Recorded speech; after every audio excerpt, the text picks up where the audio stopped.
يا نبي السلام عليك يا رسول سلام عليك يا حبيب سلام عليك صلوات الله عليك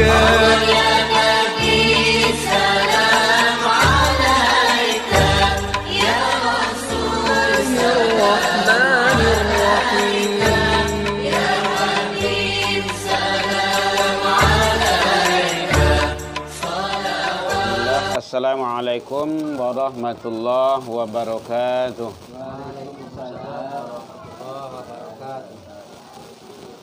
Alhamdulillahilladzi hadana wa li hadza wa ma kunna linahtadiya laula an hadanallah.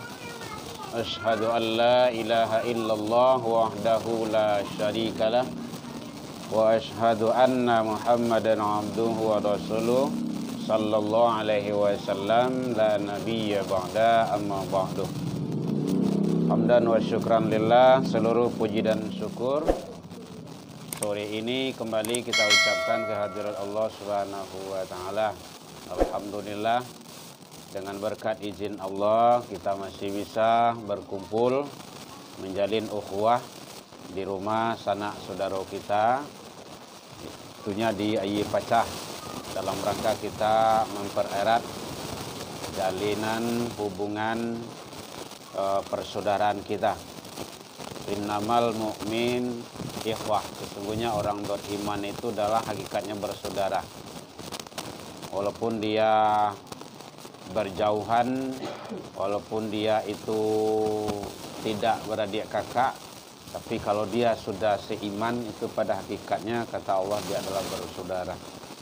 Mudah-mudahan kita istiqomah selalu dalam menguatkan hubungan persaudaraan kita ini. Semoga membawa kita ke keselamatan di akhir kelandaknya. Selawat dan salam kepada Nabi besar Muhammad sallallahu alaihi wasallam. Allahumma sholli ala Muhammad wa ala ali Muhammad. Yang sama kita hormati orang tua kita, yang sama kita hormati bapak-bapak, ibu-ibu, sanak saudara, keluarga. Semoga kita semua, anak turunan kita sehat-sehat selalu dan kita selalu dimudahkan dalam setiap urusan di sisi Allah Subhanahu wa taala andanya. Kita berharap kegiatan-kegiatan, urusan-urusan yang kita lakukan semasa hidup di dunia ini semoga diberikan kemudahan oleh Allah Subhanahu wa taala. Bu, boleh terang Bu? Karena kita tidak pakai wireless doh, gitu kan. Hadirin kaum muslimin rahimakumullah. Kata Rasul, kullu syai'un sakalatun, tiap-tiap sesuatu ada alat pembersih dan pencucinya. Berarti pada hakikatnya manusia itu adalah manusia itu bersih. Manusia itu baik dan suci. Rasul menyatakan kullu mauludin yuladu alal fitrah. Setiap manusia yang dilahirkan oleh orang tuanya diciptakan oleh Allah dalam keadaan fitrah. Fitrah itu artinya bersih, suci, bahkan fitratul Islam, membawa nilai-nilai keislaman. Namun dalam perjalanan, kata Imam Al-Ghazali, setelah manusia itu hidup di dunia ini, ada yang membuat manusia itu menjadi ternoda, kotor, tidak bersih lagi. Nah, pada hakikatnya dia suci, dia bersih. Jadi awakku pada hakikatnya adalah bersih, suci. Allah maha suci, subhanallah. Makanya kalau dirujuk, dilihat di dalam agama, awal-awalnya manusia itu kita bisa dialog dengan Allah. Alastu birabbikum, adakah engkau mengakui sebagai Tuhanmu? Kata Allah, bala syahidna, benar ya Allah, Rabb, kami mengakui sebagai Tuhan kami, engkau. Namun setelah manusia itu lahir ke dunia ini, ada yang menjadikan penghalang, menjadikan hambatan, yang menjadikan nuktah, ada yang menyatakan noda. Noda dan nokta itu adalah dosa dan kesalahan yang dilakukan oleh manusia. Dan Allah nanti tidak akan menerima kalau manusia itu tidak suci, tidak bersih. Mungkin pernah awak dengar kajian, jadi sebelum masuk surga itu dibersihkan dulu. Ya bisa saja nanti itu di neraka, bisa saja nanti di hal-hal sifatnya di alam-alam sebelum kita masuk ke dalam surga di neraka itu. Jadi oleh sebab itu, sebelum itu dibersihkan, maka bagaimana kita untuk mewaspadai, menjaga, dan hati-hati. Karena pada hakikatnya, diri manusia itu, hati manusia itu adalah bersih, suci, fitrah. Apa saja yang bisa membersihkan, ini sejak mulai dari dunia ini, amalan-amalan yang bisa membersihkan kalbu manusia itu nanti akan dibawa kepada Allah.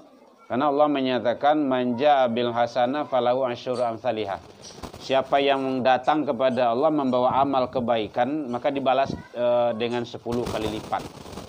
Amalan-amalan itu diantaranya yang bisa membersihkan kalbu kita. Karena kata Nabi, hati manusia itu berkarat, bakare. Bu, lihat terang Bu? Kok separuh keluar pandangan ibu kan? Salawat tapi jalan gitu kan? Hati manusia itu berkarat kata Rasul. Berkarat itu sebagai karatnya besi. Besi, besi ya, paku itu besi. Lalamu di luar terletak itu kan bakare itu. Apalagi kalau itu terpijak lah di awak. Itu bahaya itu, bisa penyakit dia. Penyakit namanya itu tetanus ya, bisa dipotong itu. Apalagi kalau dia sudah ada penyakit gulu loh gitu kan. Bagaikan karatnya besi. Maka ditanya oleh sahabat, mahaluma ya Rasulullah, adakah obatnya ya Rasulullah untuk menghilangkan karat itu, mencairkannya? Kata Rasul, ada. Apa itu obatnya? 1, tilawatil Quran. Perbanyak membaca Al-Quran. Semakin banyak kita membaca Al-Quran, maka semakin hilang, semakin habis karat-karat yang ada di dalam hati manusia itu. Jadi 1 tilawatil Quran. Yang kedua wa dzikrul maut. Perbanyak selalu ingat akan kematian. Kematian itu pasti datang. Kadang-kadang kita alergi, kita takut, kadang tidak mau untuk mengingat kematian itu. Padahal itu adalah sangat penting sekali. Karena manusia itu tidak ada yang luput, tidak ada yang lepas dari alam maut itu, alam kematian itu. Jadi obat hati yang pertama sekali, perbanyak baca Al-Quran supaya hilang karat-karat besi atau karet-karet hati itu kata Rasul. Karena seluruh manusia itu tidak ada hatinya itu yang terlepas, yang terbebas, kecuali kalau dia sudah bersihkan. Itu alat pembersih diantaranya. 1, perbanyak membaca Al-Quran. Membaca Al-Quran itu, ada orang mengecen bagai supaya nyomaleh. Kalau membaca Al-Quran kalau tidak pandai arti itu percuma sih. Ada yang kayak gitu tuh. Ngomongnya percuma sih baca Al-Quran batu. Itu artinya enggak. Jadi itu tujuannya adalah bagaimana kita tuh enggak mau baca Al-Quran. Bagaimana kita itu malas baca Al-Quran. Padahal 1 huruf saja membaca Al-Quran itu punya nilai di hadapan Allah. 1 huruf. Man qara'a min kitabillah. Siapa yang membaca dari kitab Allah, Al-Quran itu maksudnya itu, falahu, bikulli harfin, falahu hasanah. Dari tiap-tiap huruf, 1 bagi kebaikan baginya. Jadi kan hebat itu. La akulu, saya tidak mengatakan kata Rasul, alif lamun harfun. Alif lamim 1 huruf. 1 huruf. Walakin, akan tetapi, alifun harfun, walamun harfun, wamimun harfun. Alif lamim itu sudah 3 huruf itu. Jarang orang yang membaca dalam sholat itu yang 3 hurufnya. Atau 2 huruf. Siap contoh sholat, siap baca Al-Fatihah kan baca ayat doh. Bismillahirrahmanirrahim. Yasin, Allahu Akbar. Jarang yang seperti itunya tuh. Setidaknya 5 ayat. 1 huruf itu dilipat gandakan pahalanya. Apalagi kalau berwuduk 10. Jadi begitu. Jadi artinya perbanyak kita selalu membaca Al-Quran. Al-Quran itu adalah syifa. Syifa itu artinya obat. Bagi siapa? Bagi jiwa, bagi kolbu manusia yang mana manusia itu dalam keadaan galau kah, sakit kah apanya, atau sakit hati dan segala macamnya, itu dengan banyak baca Al-Quran. Atau dia tidak stabil. Bahkan orang yang, contoh awak bandingkan saja, ada awak sakit gigi, tidak tangguang lama lantak-lantak menayut-nanyui. Kemudian ada orang memakak tempat awak, di samping awak tu, bah kira-kira marabuh awak, berang awak. Ada orang baca Al-Quran, bah kira-kira nyaman, tenang. Cobain aja kalau tidak percaya. Karena Al-Quran itu adalah syifa, membuat manusia jiwanya itu menjadi tenang dan tentram. Jadi makanya jangan lepas dari Al-Quran. Nah, itu tujuan, makanya tugas kita adalah bagaimana mengajarkan, mendidik, membina anak-anak awak tetap dia pandai baca Al-Quran. Nah, itu tugas kita sebagai orang tua, mengajarkan anak untuk selalu membaca Al-Quran. Karena Al-Quran itu adalah segala-galanya.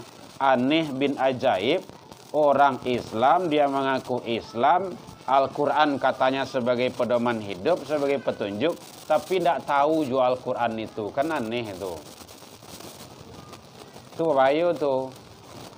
Bukan hanya sekadar kita tahu Al-Quran, tetapi bagaimana kita bisa membaca, tahu terjemahan, dan mengamalkan dalam kehidupan kita.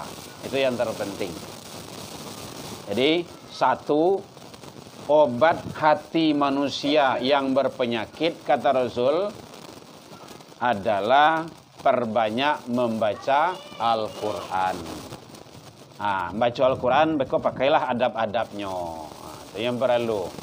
Adab membawa Al-Quran, adab membaca Al-Quran, adab membaca Al-Quran. Al-Quran itu tidak boleh taruh di bawah, bawa dengan adab-adab yang bagus, beruduk sebelum baca itu. Itu kan adab baca Al-Quran itu. Itu adab-adabnya. Supaya ada keberkahan. Karena membaca Al-Quran itu, jangankan membaca, mendengar bacaan Al-Quran saja kita Allah berikan rahmat bagi kita. Dan itu Al-Quran, Allah yang menyatakan, wa idza quri'al Quran fastami'u lahu wa ansitu. Kalau ada orang baca Al-Quran, janganlah, diamlah, la'allakum turhamun. Mudah-mudahan kamu mendapat rahmat. Nah, begitu kata Allah. Jadi, kalau ada orang baca Al-Quran, awak dengar. Awak diam, awak fahami baik-baik. Ayat per ayat. Apalagi kalau kita ikut juga dalam membacanya. Itu satu. Kalau ada yang bertanya, boleh, Bu? Nah, tidak apa-apa. Jadi satu, obat hati. Karena manusia banyak kini itu tertinggal. Bukan tertinggal, mungkin ditinggalkan lah gitu kan. Tidak begitu peduli. Tidak peduli dengan Al-Quran. Banyak teknologi yang mengalahkan itu. Bisa handphone. Bahkan jago lalu. Saya kan yang awak panja dulu kan handphone dulu tuh. Yang awak ambil dulu. Nah, jadi jago lalu saya apa saya lihat dulu tuh. Tidak baca doa dulu tuh. Seharusnya bersyukurlah awak lagi masih hidup. Baca doa. Pas tak buka mata tu baca doa langsung. Alhamdulillahillazi. Segala puji bagi Engkau ya Allah, ahyana, yang telah menghidupkan kami ba'dama amatana, setelah kami mati. Jadi itu tanda kita syukur kepada Allah itu. Soalnya tadi malam tuh awak pada hakikatnya adalah mati. Nah, mati kita itu. Tapi Allah kuasa mengembalikan kita. Makanya kita bersyukur. Jadi Al-Quran jangan sampai ditinggalkan, dilengahkan. Bapak Ibu hadirin, tugas kita sampaikan kepada anak-anak kita. Kalau tidak mampu mendidik anak awak di rumah, maka suruh asuh lainnya ke surau ke tempatnya mengaji. Tapi alangkah rancaknya awak sebagai orang tua mendidik anak pertama kali. Anak-anak kadang-kadang tuan ketika-ketika itu itu sebenarnya tanggung jawab orang gaib dulu tuh. Ayah Jomande. Jangan sampai orang guru, orang lain yang muajaninyo anak tuh. Api awak dulu. Kalau guru yang muajan, berarti pahala ke guru tu beko. Dapat Al-Fatihah dinyo yang ajang guru. Berarti gurulah mengalir terus. Setiap kegiatan Al-Fatihah yang nyo baca di anak tu, itu ngalir itu kepada gurunya. Nah, jadi kalau awak orang tua dulu kan yang mendapat, berarti kita yang menanamkan yang pertama kali. Nilai-nilai agama. Yang dasar-dasar saja dulu. Kayak Al-Fatihah itu kan dasar itu. Doakan makan, sesudah makan. Itu hal-hal yang sepele sebenarnya tuh. Makan itu duduk, minum duduk, jangan tagak, jangan berjalan. Kan seperti itu. Tapi awak kadang-kadang itu kan balando maksudnya. Balando tahu bu, begiliang saya, gitu. Basamo saya gitu kan. Apalagi kalau dia mau beralek itu kan. Nggak ada sampai duduk, santuang sampai tagak itu kan. Nggak boleh. Nggak masuk dalam adab. Itu kena dalam adab itu. Minum tagak boleh kata Rasul, minum air zam-zam. Itu boleh tagak tuh. Air zam-zam tuh nggak perlu difilter lagi doh. Dalam lambung kita itu. Awak kan ada usus 2 jari itu. Kalau langsungnya masuk ke dalam tuh, hantak lambung awak tuh, dek makanan minuman tuh, itu yang merusak. Nggak sehat kita jadinya. Ini dalam ilmu kesehatan. Kalau air zam-zam itu nggak perlu lagi. Karena dulu sudah steril dan sudah dijamin. Nah, itu makanya kalau ada ibu-ibu pernah mendengar itu kan Rasul pernah minum sambil berdiri, pernah minum air zam-zam. Nah itu, oleh itu. Maka ada ayat hadis yang menjelaskan sunnah minum air zam-zam itu sambil tagak, itu kan, sambil diri, itu kan, bukan sambil berjalan.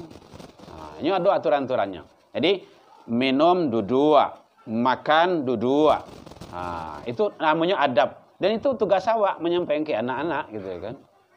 Kadang-kadang gini kan lah samo saya di luar, gitu kan. Nah, awak jangan sampai samo.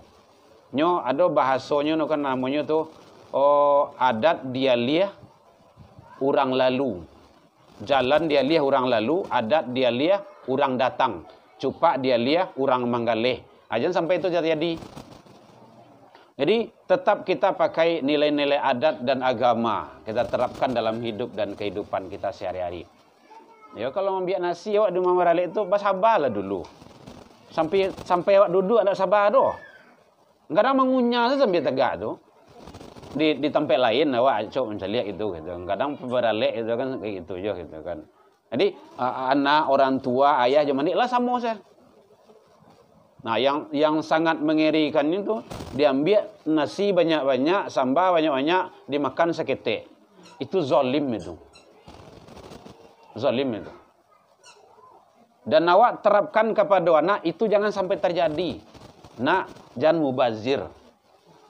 Nan kadimakan tu nan kabi. Kalau ndak jangan diambil. Masih banyak orang nggak bisa makan.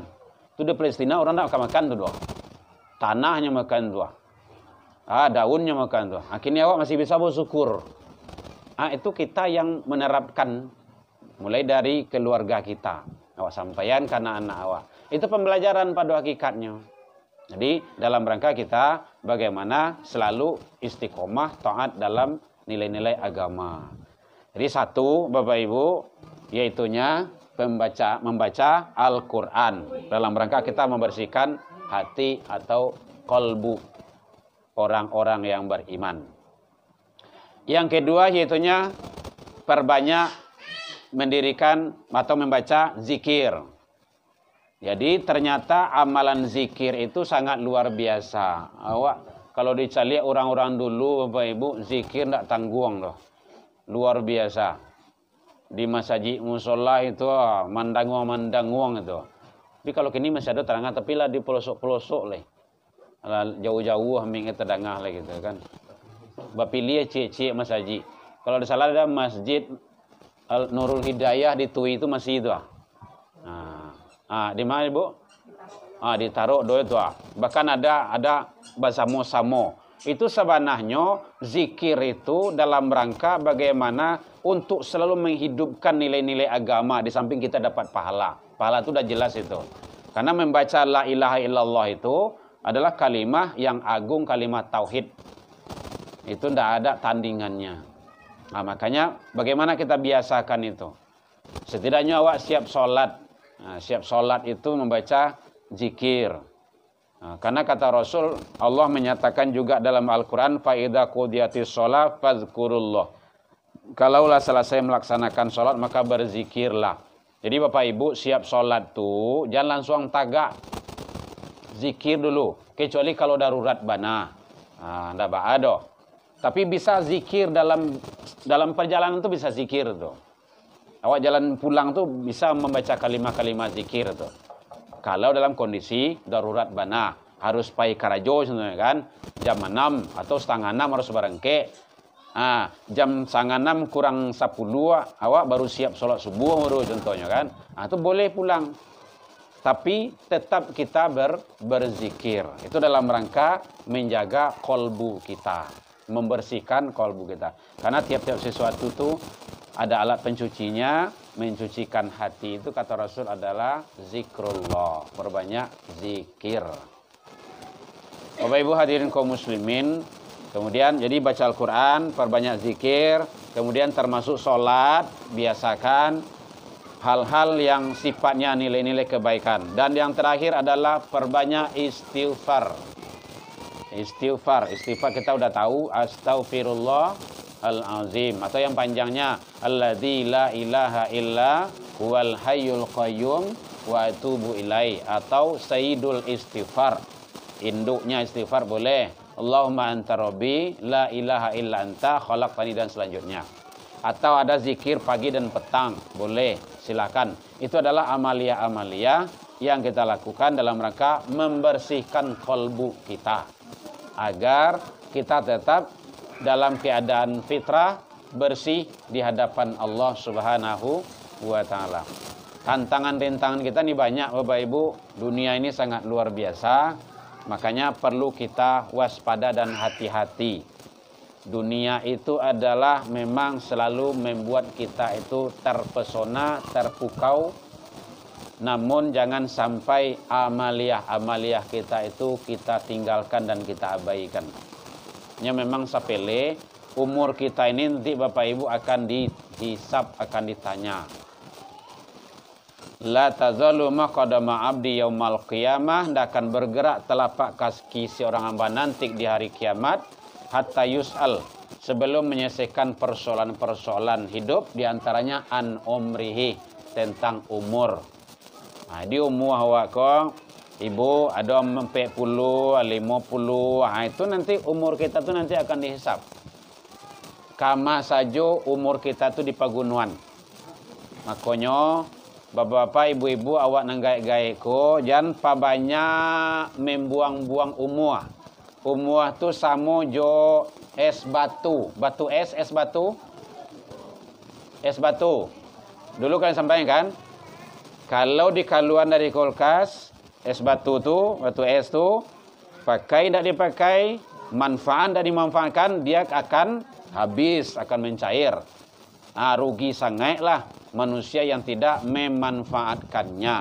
Lah dia fasilitas hidup dari Allah tapi tidak dimanfaatkan sebaik-baiknya. Rugi itu.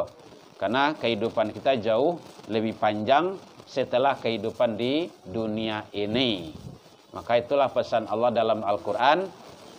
Wal tanzur nafsum ma qaddamat lighada. Persiapkanlah untuk hari esokmu. Begitu kata Allah. Hari esok itu adalah hari akhirat setelah kehidupan di dunia ini. Baik, Bapak Ibu, demikian saja pengantar. Kalau ada yang akan kita diskusikan, boleh ditanyakan agar kita lebih bisa menyampaikan dan memaksimalkan dalam pembahasan kita. Lebih kurang demikian saja. Ya Bu, silakan Ibu. Iya Bu. Iya. Iya. Di dalam rumah itu yang membaca Al-Quran, tapi kaset setiap hari kita aja tidak membaca. Mana yang lebih afdal ya? Oh, kaset setiap hari ya? Kaset setiap hari itu Al-Quran. Tapi orang yang berada di dalamnya itu tidak pernah mengangkat dan membaca. Iya, Masya Allah. Awak khawatir nanti kok kaset lalu masuk surga, wah indah itu kan. Jadi sebaiknya kalau kita mau menghidupkan kaset atau muratal itu boleh, silakan. Tetapi yang kitanya sebagai person manusianya jangan sampai tidak membaca Al-Quran. Karena pada hakikatnya awak yang lebih afdol dan lebih utama. Kalau kaset itu Itu boleh sebagai pengganti daripada musik dan hal-hal yang lainnya. Itu silakan lah 24 jam awak iduin dah ada. Kalau ibu cok lewat di tampai awak kan iduit taruh itu 24 jam itu. Ceramah kondak kaset gitu kan muratal. Itu boleh. Tetapi yang kitanya jangan sampai tidak. Nah, jangan sampai tidak. Karena yang nanti yang akan ditanya, yang akan disoal, yang akan dihisap itu adalah manusia. Nah, masing-masing jiwa, masing-masing diri. Wal tanzur nafsum ma qaddamat lihat, hendaklah mempersiapkan untuk hari esoknya. Berarti kitanya, manusia personnya. Jadi betul yang disampaikan ibu tadi itu. Jadi kalau awak ingin menghidupkan kaset di rumah silakan, kaset ngaji, muratal tidak apa-apa, bagus itu boleh, setidaknya mengusir jin-jin lah gitu kan. Tapi awak jangan sampai indah, jangan sampai bergantung ke kaset saya, mau kaset saya lah gitu kan. Itu kitanya yang rugi nantinya, kitanya yang rugi. Iya bu, iya bu.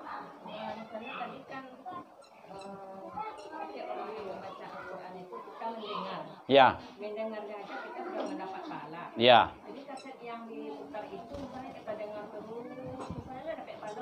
Dapat pahala karena setiap yang masuk di luar keluar masuk dari telinga kita ini itu juga nanti akan disaksikan, dihisap di dalam apa itu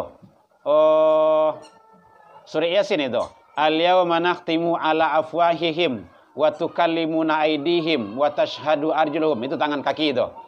Kalau dalam nyanyi kan ada juga itu mata, telinga, tangan dan kaki. Kalau dalam Al-Quran surah Al-Isra ayat 17 ya berapa itu? Yaitunya inna sam'a, sesungguhnya pendengaranmu, wal basor, penglihatanmu, wal fuad, hatimu. Ju hati awak sekalipun. Karena bahasa fuad di situ adalah maknanya hati. Kullu, tiap-tiap itu kesemuanya adalah kana anhu mas'ula, akan disoal, akan dihisap, akan ditanya. Jadi bagus. Makanya awak tujuan awak menghidupkan kaset muratal tu supaya ndak banyak yang lain-lain terdengar di telinga awak. Gitu. Kalau Imam Syafi'i dulu lewat beliau pergi ke pasar, itu sempat beliau sumbek telinga beliau juga pe. Kalau ada di rumah tu sumbek telinga ke pe tu. Supaya dalam perjalanan tu ndak ada yang terdengar. Apakah riba, apakah fitnah, apakah pendengar-pendengaran yang ndak baik gitu kan. Nah, begitu dalam rangka menjaga namanya itu. Menjaga. Makanya ada sebahagian anak-anak pondok pesantren lewat di bandara itu. Di bandara itu kan beraneka ragam bentuk makhluk yang kentayangan situ tuh. Makhluk-makhluk yang indah gitu kan. Itu tutui telingonya tuh. Tutui telingonya tuh. Kenapa? Tujuannya supaya ndak hilang hafalannya. Gitu. Jadi boleh kalau awak sambil berkarajo, ya boleh karajo aja gitu kan. Menyuci ya silakan gitu kan. Ya sampai ndak sudahlah cucian beko gitu kan. Oke, ibu-ibu yang lain, bah makan soto lah ya. Iya bu.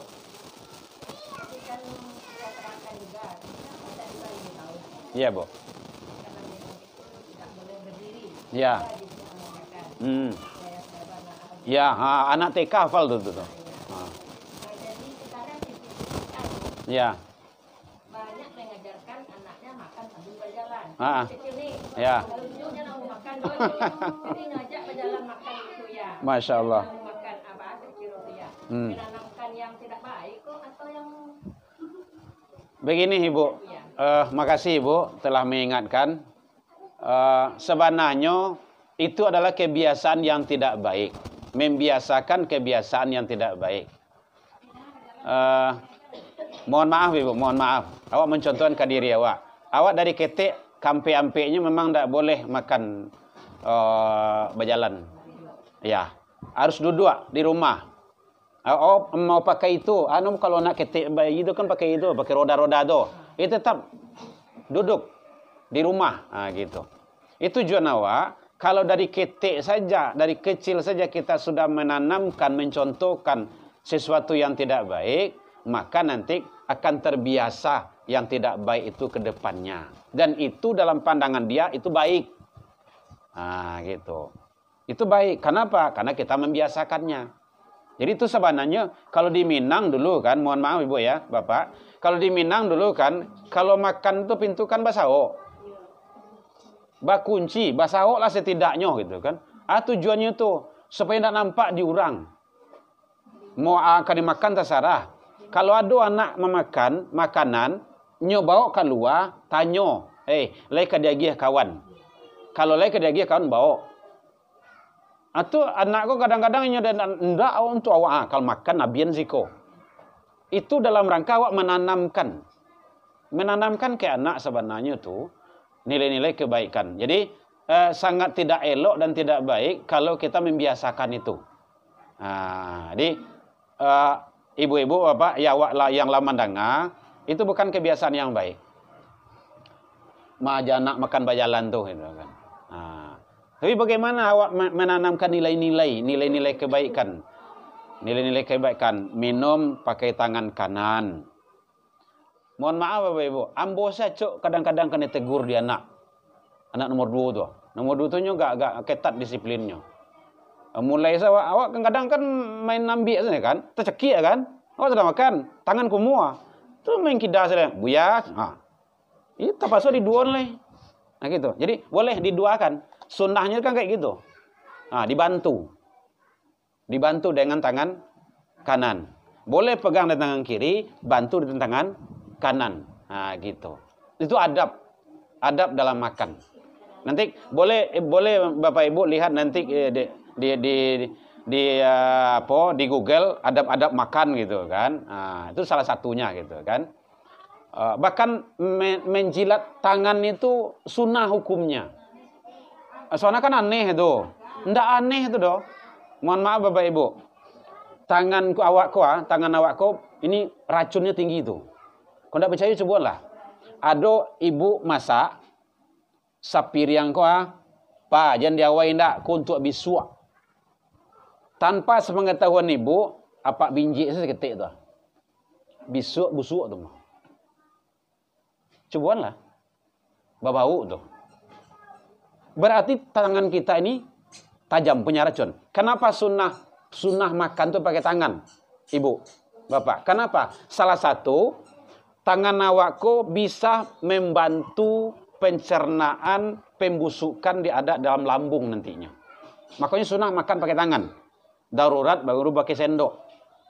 Ini kan main sendok tuh kan. Di Marale kan sendok tuh.